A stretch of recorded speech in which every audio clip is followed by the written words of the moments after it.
Olá pessoal, eu sou a Cibele e a nossa aula de hoje vai ser sobre forças de contato. O conceito de forças de contato é bem intuitivo por causa do nome, né?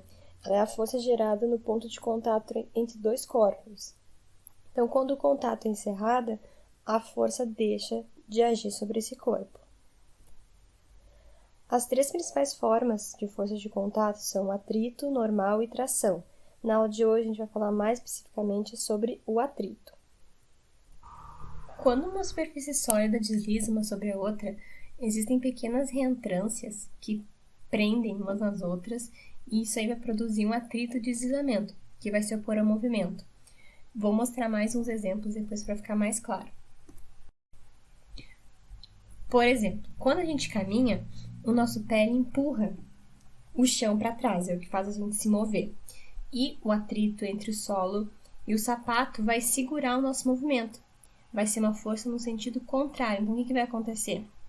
O nosso pé empurra para trás, mas a força que a gente colocou para fazer esse movimento vai ser amortecida pelo atrito que tem entre o solo e o sapato. Se a gente está numa superfície lisa ou lubrificada, por exemplo, num chão molhado, ou até óleo no chão, o atrito ele vai ser menor. O atrito entre o solo e o sapato vai ser menor. O que vai acontecer? Tem muito mais chance de a gente cair, porque a força que a gente vai aplicar para fazer o movimento vai ser maior do que o atrito, bem maior do que o atrito, fazendo com que a gente acabe deslizando mais fácil e escorregando. Então, revisando a segunda lei de Newton, o que ela diz? A aceleração obtida por um corpo é diretamente proporcional à força resultante aplicada sobre o corpo. Então, a força resultante aplicada sobre o corpo é diretamente proporcional à aceleração. Então, para que um corpo possa sofrer mudanças de velocidade, é necessário que as forças que atuam sobre ele não se anulem. Porque se elas se anularem, né, se a força resultante for zero, a aceleração tem que ser zero também. E se a aceleração for zero, o corpo não vai sofrer mudança de velocidade. Agora eu vou mostrar 3 experimentos que mostram as formas como o atrito pode agir. Se a gente der um empurrão momentâneo no livro, o livro ele vai deslizar na mesa e com o tempo a velocidade se anula, né? Ele vai parar e não vai ficar não vai deslizar para sempre, né? Ele vai parar em algum momento. Isso acontece porque a força de atrito ela vai provocar uma aceleração, só que no sentido contrário do movimento, né? Porque a gente viu ali que aquelas reentrâncias, elas vão se opor ao movimento, né? Então, essa aceleração, eu vou ter aceleração no sentido do que eu empurrei o livro e aceleração no sentido contrário. Então, em algum momento, essa velocidade vai acabar se anulando. Se a gente empurrar o livro com velocidade constante, a gente vai estar aplicando uma força para manter o livro nessa velocidade. Então, antes a gente tinha aplicado uma força inicial, que era um empurrão, agora a força ela vai ser constante para manter o livro naquela velocidade. O que acontece? Se a velocidade é constante, a aceleração é zero. Então, a força resultante tem que ser zero. Né? Então, se ela está empurrando, ela está fazendo uma força da esquerda para a direita, vai ter que existir uma outra força no sentido contrário com a mesma intensidade para que a força resultante seja zero e o livro permaneça em velocidade constante. Essa força de reação no sentido contrário é justamente o atrito. Agora, um terceiro exemplo, em que uma pessoa está empurrando um caixote pesado. Então, o caixote, de primeira, ele não vai se mover, porque a força aplicada ela não vai ser suficiente para vencer a força de atrito. Se tu empurrar com mais força, o caixote ainda não se move. Por quê? A força de atrito ela vai aumentar de intensidade para equilibrar a força sendo aplicada. Só que ela tem uma intensidade máxima, né? Ela não vai crescer para sempre para se igualar à força que está sendo aplicada, né? Quando a gente empurrar com mais força ainda, em algum momento o caixote vai deslizar, porque ele passou dessa intensidade máxima do atrito. Só que depois que o caixote começa a se mover, a força aplicada para mover ele é menor, a força de atrito ela vai diminuir. Então, depois do empurrão inicial, depois daquele impulso que foi dado bem forte para poder vencer a força de atrito, a força que você vai ter que aplicar para manter a caixa se movendo é menor.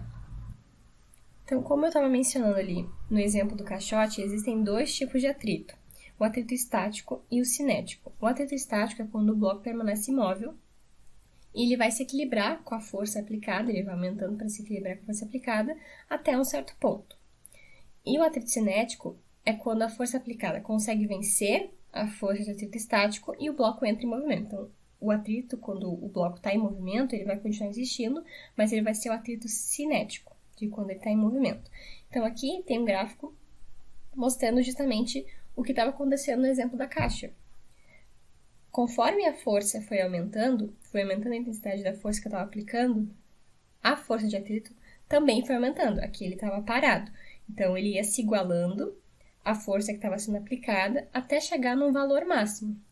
Se a força aplicada é maior do que isso, bom, então a força de atrito foi vencida e vai ter o início do movimento, que aqui nesse ponto tem o início do movimento.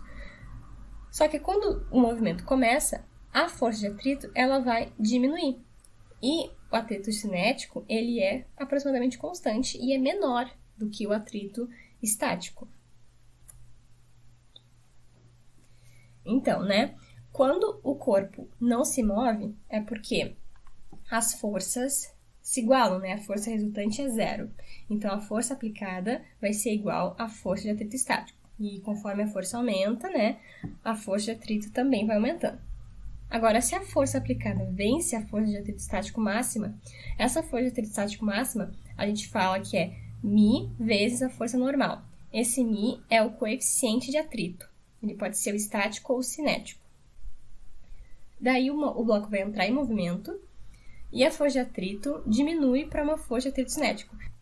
Então, a força sendo aplicada, em algum momento, ela vai ser maior do que a força de atrito estático máxima, o que vai gerar uma aceleração no bloco e ele vai entrar em movimento. Quando ele entrar em movimento, agora as forças que vão estar agindo nele vai ser a força que eu estou aplicando para mover o bloco e a força de atrito cinético. Essa força de atrito cinético ela é menor do que a força de atrito estático. Então, aqui eu trouxe alguns exemplos de valores aproximados de coeficiente de atrito de alguns materiais. Então, aço sobre aço seco, o estático é 0,7 e o cinético é 0,6. O cinético é sempre menor que o estático, Só que agora, se a gente tem esse mesmo sistema lubrificado, o atrito diminui bastante, 0,1, 0,05. Gelo sobre gelo, que também são superfícies muito lisas, o coeficiente de atrito também é baixo. A borracha sobre concreto é bem alto, o coeficiente de atrito. E quando a gente umedece esse sistema, o atrito também abaixa bastante. E o esqui parafinado sobre neve também é bem baixo o coeficiente de atrito, porque o esqui parafinado ele vai permitir um deslizamento melhor sobre a neve.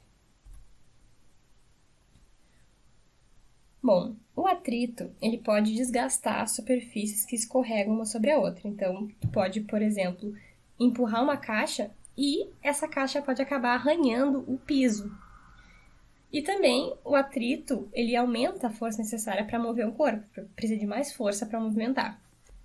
Então, a gente pode diminuir os efeitos do atrito pelo uso de lubrificante, por exemplo. O lubrificante ele vai mudar a sua forma para se encaixar entre aquelas reentrâncias, as saliências microscópicas que a gente viu ali lá no início da aula, e vai reduzir o atrito entre elas.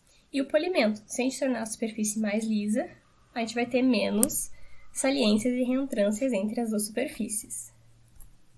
Agora aqui eu tenho um exemplo que diz assim: um homem puxa um objeto de 40 kg ao longo de uma calçada plana e totalmente horizontal e aplica sobre ela uma força de 80 newtons. Sabendo que o objeto move-se com velocidade constante, determine o coeficiente de atrito cinético entre a caixa e o solo. Então, esse aqui é o desenho do nosso sistema, O homem está puxando o objeto aqui, a gente tem uma força de atrito contrária ao movimento e as forças normal e força-peso. Então, na vertical, o que a gente tem?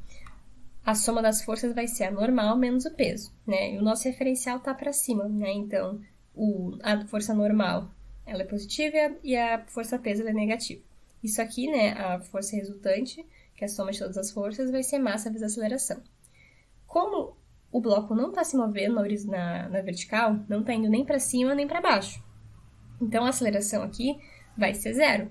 Se a aceleração é zero, então a normal é igual ao peso. O peso é o peso da caixa, né? Que é massa vezes aceleração. Então, a massa da caixa foi dada no exercício, que é 40 quilos, vezes a aceleração, que é 10 metros por segundo ao quadrado. Então, a força normal tem intensidade de 400 newtons. Agora, na horizontal, a gente vai ter força menos a força de atrito. A força de atrito, ela sempre é o sentido contrário do sentido do movimento, né? Então, ela vai ser negativa se a nossa força for positiva. Então, a força resultante na horizontal vai ser F menos FAT, né? F de atrito, vai ser igual a massa vezes aceleração. Aqui está dizendo que o objeto está se movendo na horizontal, né? Só que com velocidade constante. Então, aqui a aceleração também vai ser zero. Nesse caso, a aceleração era zero pela ausência do movimento, né? Não tem movimento na vertical. E agora aqui a aceleração é zero, porque está se movendo, só que a velocidade é constante. Então, se a aceleração é zero, quer dizer que a força vai ser igual à força de atrito.